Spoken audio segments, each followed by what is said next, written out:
Today, Bandai Namco has announced that the long-awaited Elden Ring has been delayed by a month.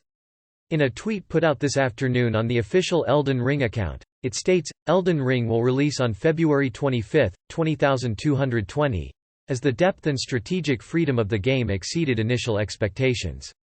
That extra time will allow the team to make final adjustments and ensure the game is as good as can be when it finally does release to the public. It's not a huge delay.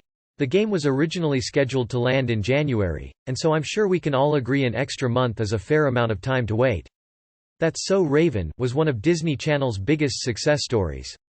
Starring Raven-Symoné, the teen sitcom about a young psychic trying to make sense of her visions of the future got consistently high ratings and even produced 2 spin-off shows, the short-lived Cory in the House, and the currently airing Raven's Home. Not only was the series very funny to watch, but it also had special episodes dedicated to tackling real-life issues like racism, healthy eating, and body positivity. The series is filled with many iconic moments and phrases, but it also features a fair share of questionable ones. But that means that at the end of February, there are now 3 huge games in the space of a week: Horizon Forbidden West on the 18th, Saints Row on the 22nd and Elden Ring on the 25th. Needless to say, February is going to be a busy and expensive month. The original tweet is below. Important message: Elden Ring will release on February 25, 2022. As the depth and strategic freedom of the game exceeded initial expectations. Most of these usually involve some inappropriate jokes or weird plot inconsistencies that were never explained. It's understandable that you might not have noticed some of these when you were young, but more observant adults will definitely pick up on these if they watch today. Thank you for your trust and patience. We look forward to seeing you experience the game in the closed network test in November. The #ELDENRING team, Elden Ring, at Elden Ring, October 18, 2021. Alongside news of the delay, Bandai Namco also announced a closed network test is incoming next month. You'll need to register to take part, but it'll be the first time players have had a chance to go hands-on with the game. Find out more, and learn how to register, by clicking here. Here are some of That's So Raven's most questionable moments. The other teen psychics for most of the series, Raven is the only psychic on the show. However, certain episodes see her interacting with others who have the same gifts. Raven's grandmother Viv, Jennifer Lewis, reveals herself to be a psychic in the episode, To See or Not to See, when she uses her visions to get ahead of the pranks played by Raven's brother, Cory Kyle Massey. Raven's friend Chelsea, Annelies van der Pol, begins dating a psychic boy in Double Vision, and the two use their combined powers to save Chelsea's school event. And her other friend, Eddie, Orlando Brown, briefly gets psychic powers in He's Got the Power, allowing him to get visions whenever he wants. Raven even encounters a whole group of teens with various powers in Saving Psychic Raven, with abilities ranging from telekinesis to pyrokinesis. All of Raven's encounters with new psychics are short-lived. The series never bothers to elaborate on the mythology of how psychic powers work in this world, so many of these instances become one-offs. The sequel series, Raven's Home, has given Raven's son Booker powers, but the original series squanders any chance to expand the supernatural part of the show. Raven's disguises most episodes of That's So Raven follow a similar formula. Raven has a vision, misinterprets it, gets her friends or family in trouble, and has to find a way to make things right. Usually, Raven's attempts to correct her mistakes involve her donning outrageous disguises so that no one will recognize her. From pop superstar Liz Anya to spacey folk singer Sunshine, Raven gives us multiple crazy characters. Each one has a strange voice, wears over-the-top clothes, and has a very extra personality that usually leads to some of the show's most memorable quotes. As iconic as these disguises are, it's hard to believe that Raven is able to get away with so many over 4 seasons.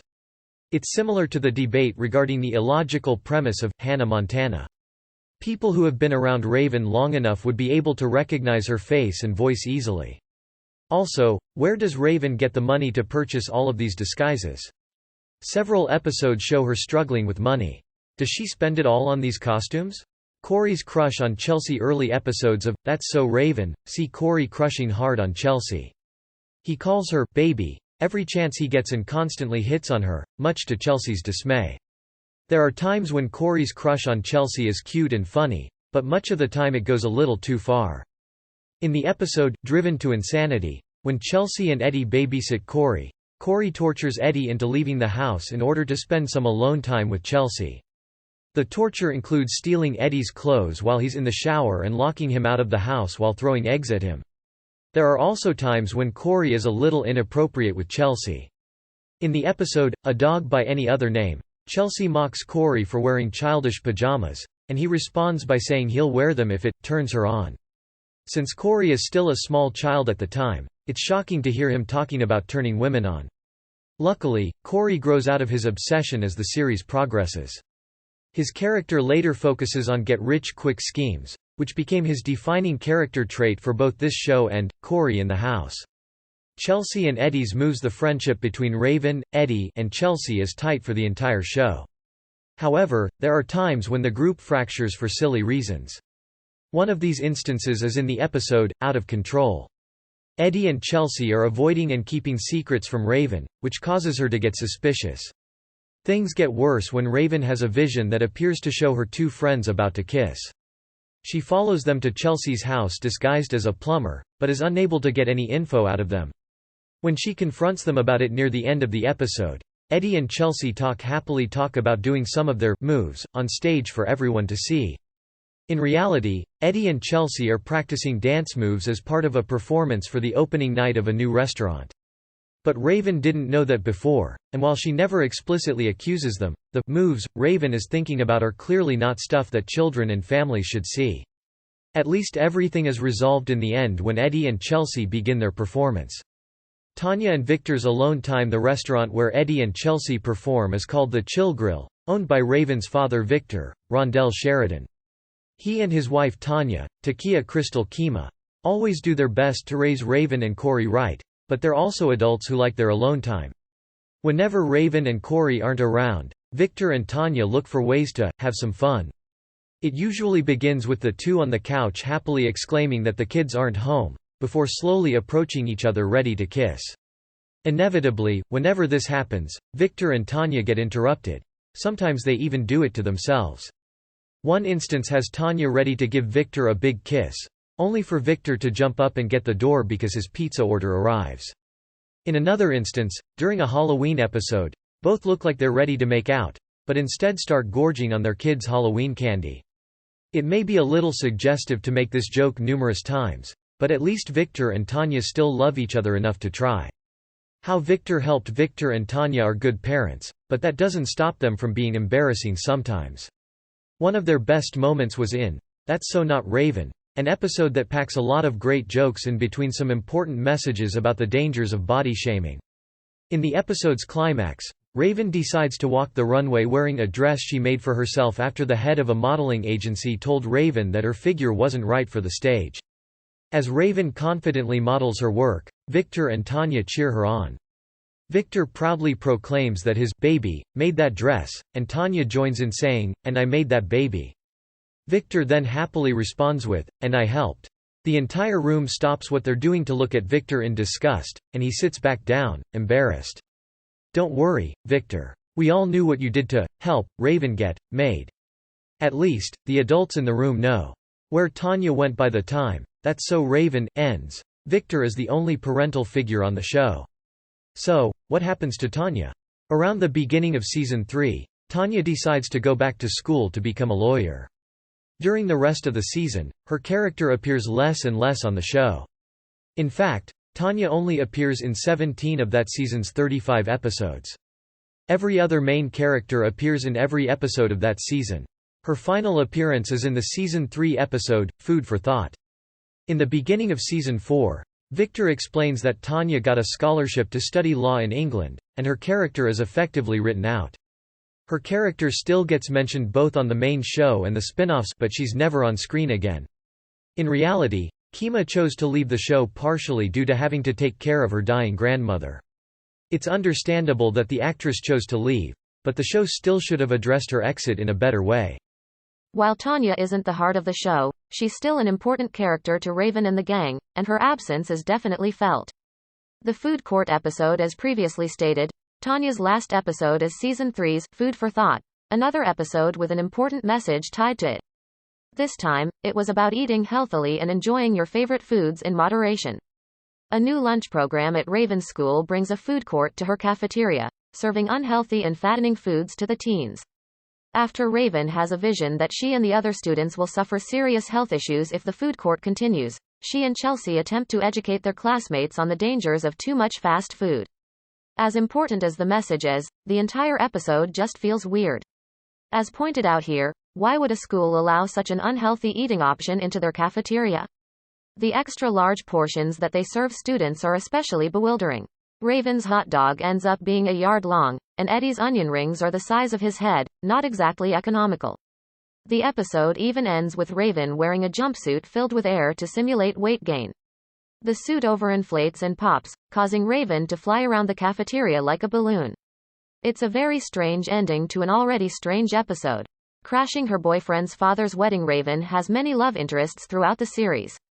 The most prominent is Devin Carter, Jonathan McDaniel, her boyfriend for most of season 2.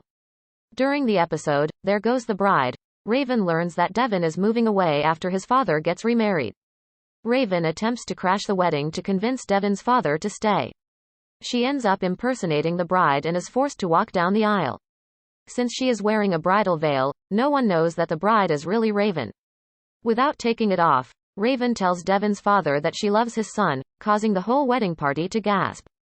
Raven then explains that she's only 15, further shocking and disgusting others. Raven finally takes off the veil to reveal who she really is. In the span of one scene, we get 2 jokes about someone being in a relationship with an underage teen. Not really something kids should joke about. The juicer introduced in season 4, the juicer, Dan Mott, is a bully who torments Cory when he starts junior high. The juicer is mean to Cory every chance he gets, but they also strike up a reluctant friendship in certain episodes. His name comes from the fact that he can squeeze the juice out of anything, even if it contains no fluid. You can see the juicer squeezing the juice out of lunch bags filled with food, which doesn't look too out of place, but there are times the juicer gets the extract out of some of the most random objects. In one episode, he's able to squeeze the juice out of a basketball, and another episode sees him squeezing juice out of a pack of cigarettes. Not only is this running gag illogical, but it is also incredibly gross. Seeing unidentifiable liquids pouring out of random objects is stomach-churning. Thankfully, it only happens in a few episodes. The pickup line Gadget. Another character who constantly annoys Cory is Stanley, Bob A.J. Thompson, Eddie's next-door neighbor. His initial appearances saw him obsessively crushing on Raven, but as the series progresses, his role changed into that of a conman selling Cory shady products that never work. In For Better or Worse, Stanley gets Eddie and Cory to help him sell a gadget that emits pickup lines to women with a press of a button. Unsurprisingly, the gadget doesn't work. Eddie ends up getting beaten up by the women he tries to pick up with the scam device. After all the time Stanley played them before, Cory and Eddie shouldn't have thought his gadget would work. Even if it did, is this really something people should buy? The pickup lines themselves aren't good at all, with crass jokes and cheap shots at foreign accents. Overall, this is a subplot that's both questionable and unfunny.